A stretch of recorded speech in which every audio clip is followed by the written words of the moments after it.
Atilra es artífice de un proyecto solidario, colectivo y social. Es una realidad que crece, se desarrolla, vive y se multiplica, pero sobre todo permanece en el tiempo. Atilra, más de 70 años sembrando de sueños el camino. Cuando la salud está en peligro, el único remedio es la justicia. Si en las provincias se derogan las leyes sanitarias, las farmacias de barrio pueden desaparecer. Decile no al monopolio. Es un mensaje de la Confederación Farmacéutica Argentina, a favor de la ley, a favor de la salud.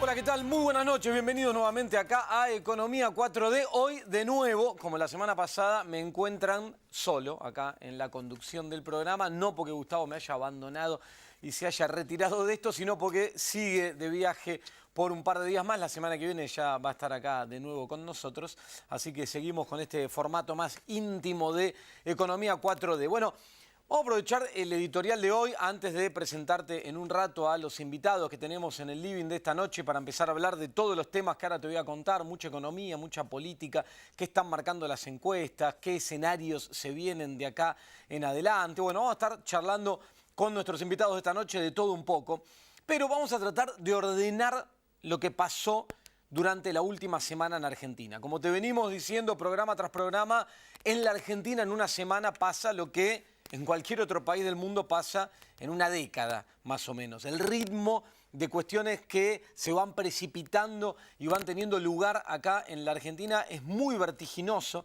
Va teniendo una dinámica que va tomando fuerza y va siendo a veces incluso difícil seguirlo. Por eso nos tomamos unos minutos para ordenar y para tratar de contarte de manera más ordenada y para que se entienda un poco qué es lo que está pasando en Argentina. Ahí en el hashtag del día de hoy, en la parte superior de la pantalla, vas a ver que usamos sin reglas. ¿Por qué sin reglas? A partir de lo que pasó en los últimos días con el Banco Central es que te comentamos esto. ¿Por qué? Porque vos recordá que hace unos días atrás, cuando sorprendió el dato de inflación del mes de marzo, el famoso 4,7%, que todos sabíamos que iba a haber un dato alto, pero no tan alto. Cuando incluso el presidente advirtió va a haber un pico, va a ser más alto, abriendo el paraguas un par de días antes que saliera el indicador, el conjunto de consultoras de mucho vínculo, mucha cercanía con el gobierno, hablaba de un 4%, alguna décima por arriba de un 4%. El dato terminó siendo de 4,7% mensual la inflación de marzo. Esto sorprendió y acá te lo contamos y criticamos una reacción que tuvo el Banco Central, que fue la de, a los pocos minutos que se conoció el dato, anunciar que iba a planchar los límites de la banda de esta famosa zona de no intervención. ¿Te acordás cuando arranca Sanleris en el Banco Central, acuerda con el Fondo Monetario un programa cambiario para la Argentina, un programa de estabilización del tipo de cambio?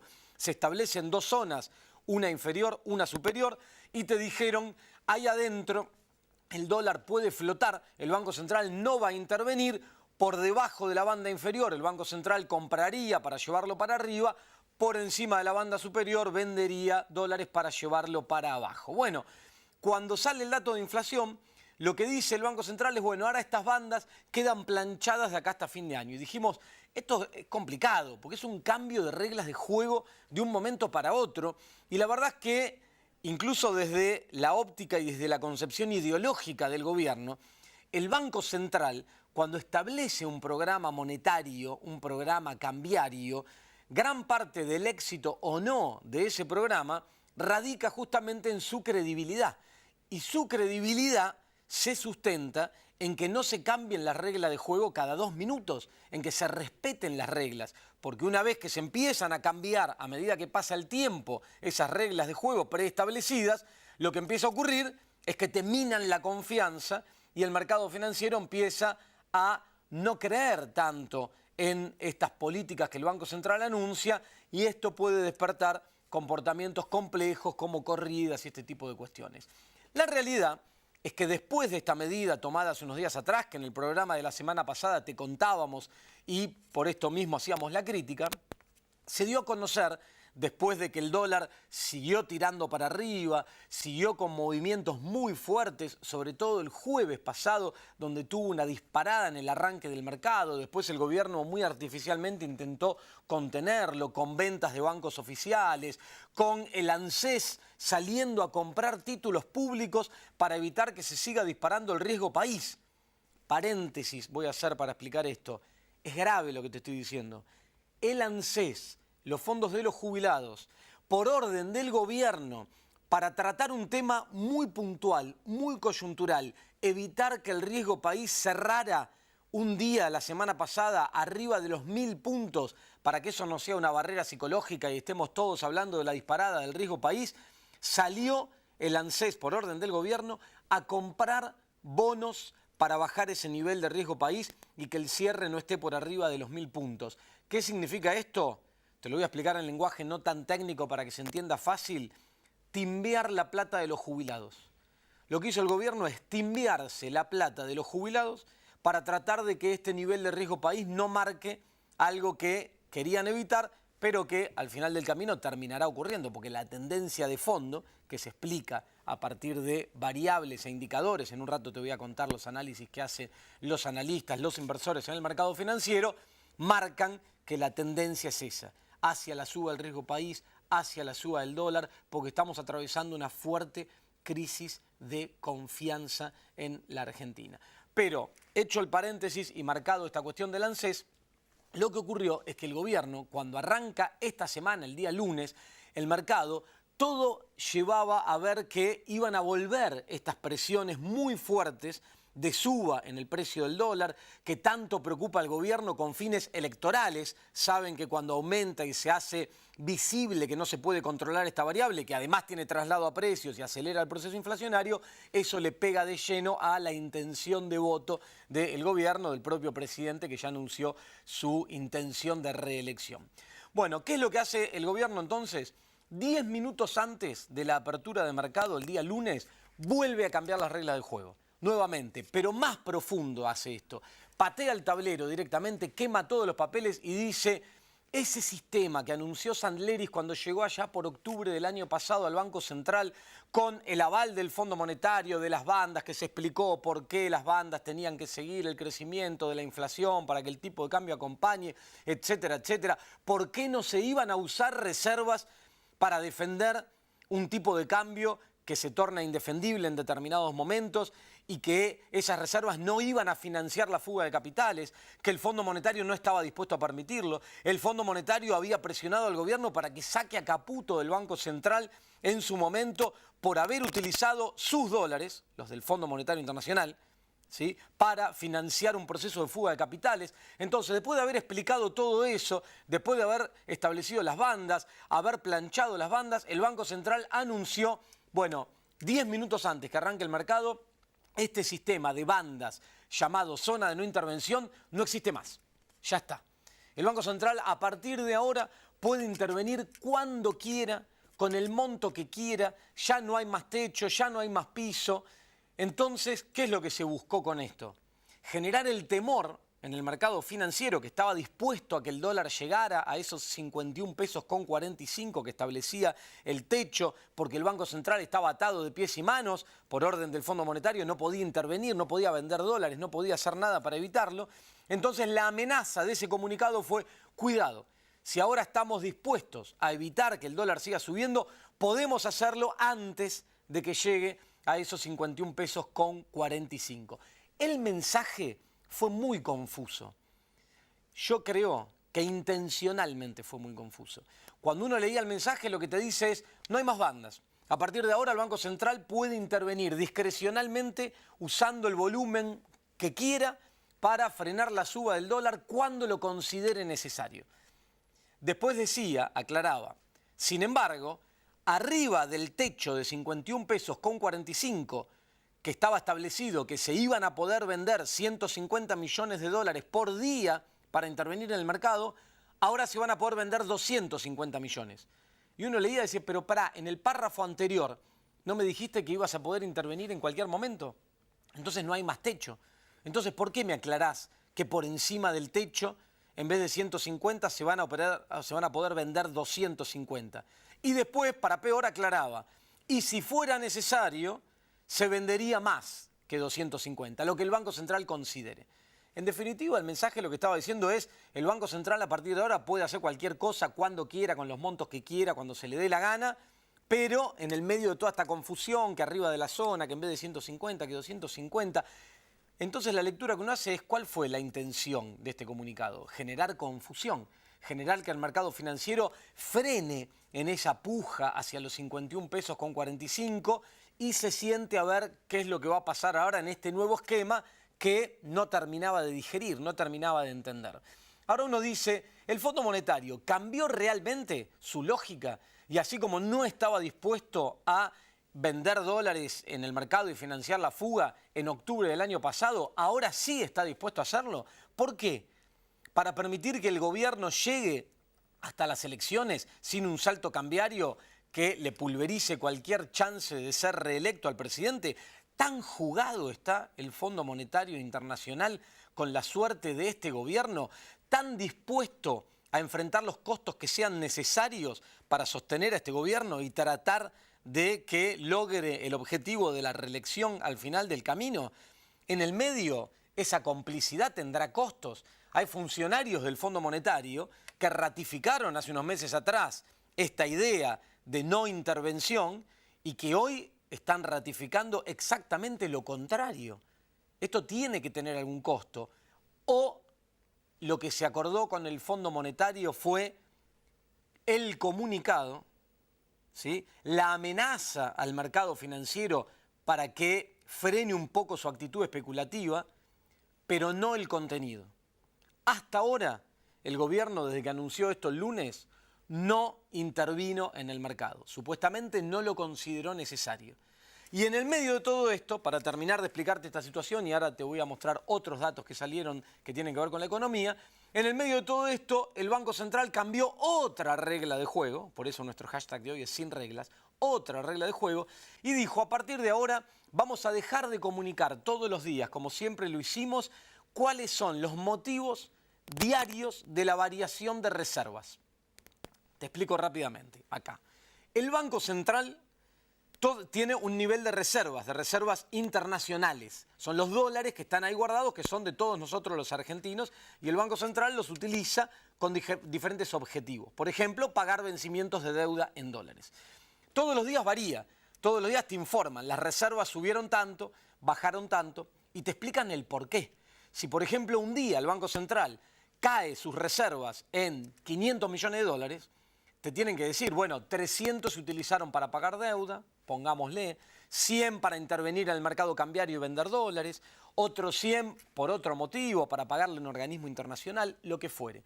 El anuncio es, ahora no te vamos a contar más por qué variaron las reservas. Te vamos a comunicar el dato. Hoy cayeron 700 millones, caerán 500, 400, pero no te vamos a especificar el por qué. ¿Sí? Grave. Digamos, que todos los argentinos estemos viendo cómo se mueven esas reservas, cómo cae ese nivel de reservas y que tenga la atribución el Banco Central, que tanto pregona la transparencia, que tenga la atribución de no informarte por qué hicieron con los dólares de todos nosotros a lo largo de cada jornada, es grave, es preocupante. Supuestamente el Banco Central lo que dice es que esto es así para que el mercado financiero no interprete su jugada en términos de intervención. Entonces, para hacerlo más sorpresivo, dejando de lado todo tipo de regla y apelando a la discrecionalidad, si se hace necesario, no publicar más esta información. Desde mi punto de vista, esto es muy grave. Te sumo un par de datos más para cerrar esto y arrancar con nuestros invitados de esta noche.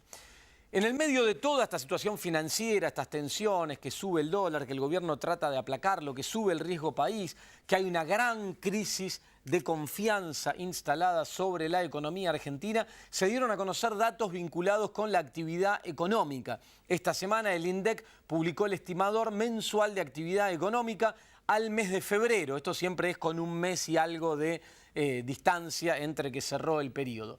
Al mes de febrero, la comunicación dice que la actividad económica en la Argentina cayó febrero contra febrero del año pasado 4,8%, y de esta manera configura 11 meses consecutivos de caída, uno atrás del otro, en la actividad económica. Si vos tomás para comparar el primer bimestre del año contra el primer bimestre del año pasado, la caída es más fuerte todavía, 5,3% de caída. Y cuando mirás adentro del indicador, sector por sector, qué es lo que estuvo pasando, encontrás que la caída es generalizada. Todos los sectores de la economía marcan variaciones negativas en términos de actividad, menos uno. Uno solo muestra febrero contra el año pasado un crecimiento. ¿Cuál es ese sector? La agricultura. El sector del campo concentrado, agroexportador, que mostró una variación positiva. El resto, todos presentan variaciones negativas. Y acá hay algo para marcar que es muy importante. ¿Cuáles son los dos sectores que lideran la caída? La industria, con una caída de 8,2%, y el comercio, con una caída de 12,6%. Estos dos sectores dependen del mercado interno. Lo que te está marcando la caída en estos sectores tan fuerte como la que te acabo de marcar, más de 8 y más de 12%, industria y comercio, responde a un debilitamiento del mercado interno, a una caída del consumo, a una caída de la demanda, pérdida del poder adquisitivo de los salarios que no encuentra piso. ¿Cuáles son los dos sectores de la actividad económica que generan más empleo? Justamente estos dos, la industria y el comercio. ¿Cuál es el que menos empleo genera? El único que sube, el sector de la agricultura. Así están dadas las cosas en la Argentina. Esto es lo que está ocurriendo por estos días. De cerca habrá que seguir las tensiones sobre el dólar, sobre el riesgo país, lo que pasa en el mercado financiero y algo que en un ratito vamos a estar hablando también con nuestros invitados, que entra a jugar en todo esto y cumple un papel muy importante, que es la política. ¿Qué está ocurriendo en Argentina dentro de la oposición, dentro del gobierno, las presiones hacia el gobierno para que se corra el presidente de la Nación y presenten otra candidatura, intentos de acercamiento del gobierno a la figura de Roberto Lavagna para sumarlo a algún esquema cercano a Cambiemos, la oposición fragmentada pero con algunas intenciones que empiezan a verse más fuertes de unidad, que hasta el momento se hablaba, pero parecía que mucho no se veía. Algunas señales ocurrieron los últimos días. En un ratito vamos a estar hablando esto con nuestros invitados también, porque en lo que está pasando en el mercado financiero y la suerte de lo que ahí va a ocurrir, juega lo económico, las variables, el riesgo de default cierto que tiene la economía argentina a partir del análisis de los indicadores que se hacen, pero también el escenario político, muy incierto, y que todo el mercado financiero y todos los inversores del mundo están siguiendo de cerca hacia dónde va la Argentina, cómo termina este año el proceso electoral y qué habría que esperar de acá hacia adelante. Si te parece, vemos un pequeño auspicio cortito, quédate ahí y te presento quiénes nos acompañan esta noche y ya arrancamos con los invitados. Dale.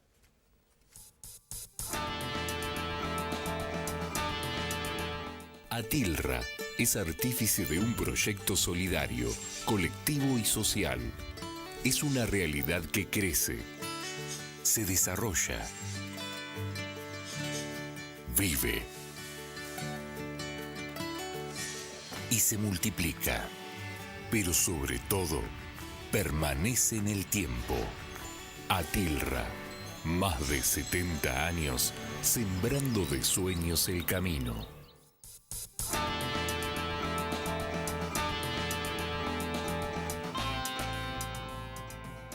Bueno, seguimos acá en Economía 4D y todos estos temas que estuvimos charlando recién en la apertura del programa vamos a empezar a comentarlo, a charlarlo esta noche con los invitados que te presento ya mismo. Tengo acá a mi derecha a Pablo Romá, que es analista político y director de Circuitos Consultora. ¿Qué tal, Pablo? Buenas noches. Lo que voy a ir haciendo, y ahora profundizamos con todos, es a cada uno pedirle un título. Como vamos a estar hablando de política, yo hablaba en la apertura, el vínculo entre la economía y la política. Dame un título de lo que está pasando en materia política en Argentina. Bueno, primero gracias por la invitación. Bueno, un poco el título en la relación entre economía y política, un poco lo que vos decías en la apertura, es de incertidumbre. Digamos, en la política también hay este grado de incertidumbre que hay en la economía, y me parece que este mes va a ser un mes clave respecto a lo que van a ser las definiciones de las alianzas en las distintas fuerzas políticas. Bueno, ahora profundizamos y nos va a estar contando un poquito más, que están todo el mundo queriendo saber qué puede llegar a pasar ahí. Sigo con Martín Navarro, que es integrante del espacio Atahualpa, la usina del pensamiento, coordinador de Agenda Argentina y militante del movimiento Evita. De todo un poco. ¿Cómo andas, Martín? Muy bien, gracias por la invitación. Bueno, la idea es contar un poco que se está gestando por abajo, lo que no se puede hacer por arriba, respecto a la unidad del campo del pensamiento crítico. Y un poco queremos empezar a entablar este juego de ver si podemos sintetizar este pensamiento desde la diversidad y tener en claro que, o por lo menos tenerlo en cuenta, de que va a ser difícil la unidad y pensar qué va a pasar respecto a eso, ¿no? Ahora un rato vamos a estar hablando porque es interesante esto, digo, esta idea de que más allá de las figuras de las cuales todos hablamos y los dirigentes políticos, si se acercan, ¿no?, y entran a jugar los egos, las mezquindades, en las bases y en diferentes grupos se está trabajando en esta intención. Así que ahora en un rato Martín nos cuenta un poco más detalle de esto y también vamos a estar hablando de economía y de política entre todos. Sigo por este lado del estudio y tengo a la doctora Silvia Arce, que es abogada previsional. Ya estuvo varias veces. Silvia, buenas noches. Muchas gracias por invitarme. Claramente el tema de los jubilados es la canasta básica de los jubilados. Aumento de jubilados y un jubilado que no llega ni al día 12, te diré. ¿Es la gran variable de ajuste el jubilado? Sí, sin dudas. Sí. Los grandes impactos y recortes se dieron en los jubilados. Eso sí, sin dudas. Bueno, ahora vamos a estar profundizando y si sos jubilado y estás interesado en esto, quédate ahí del otro lado. Y termino de presentar esta noche a Damián Regalini, que es empresario textil del Consejo Productivo Nacional. Textil, yo hace un rato daba los datos de actividad económica. La industria cae más de un 8% y cuando uno se mete dentro de la industria, en los últimos meses, el peor sector, lamentablemente, es el textil. Que brevemente, y ahora profundizamos, ¿qué está pasando hoy? Bueno, el título yo creo que, para resumirlo y después profundizar, como vos decías, es los que quedamos en pie, los que quedamos con el negocio más o menos vivo, estamos recibiendo los últimos golpes de esta tormenta económica de Cambiemos, de esta serie de medidas nefastas que han tomado y que han afectado a la industria y al sector productivo, y viendo ya la esperanza de un cambio político fuerte para que haya un cambio de rumbo importante, porque como estamos no vamos a poder seguir mucho más los que sobrevivimos hasta ahora. Bueno, ahora vamos a estar contándote, quédate ahí, hacemos una pausa chiquitita y ya arrancamos con todo. Profundizamos economía, política, jubilados, la industria y qué va a pasar en Argentina en los meses que vienen y de ahí en adelante. Cortito y seguimos, dale.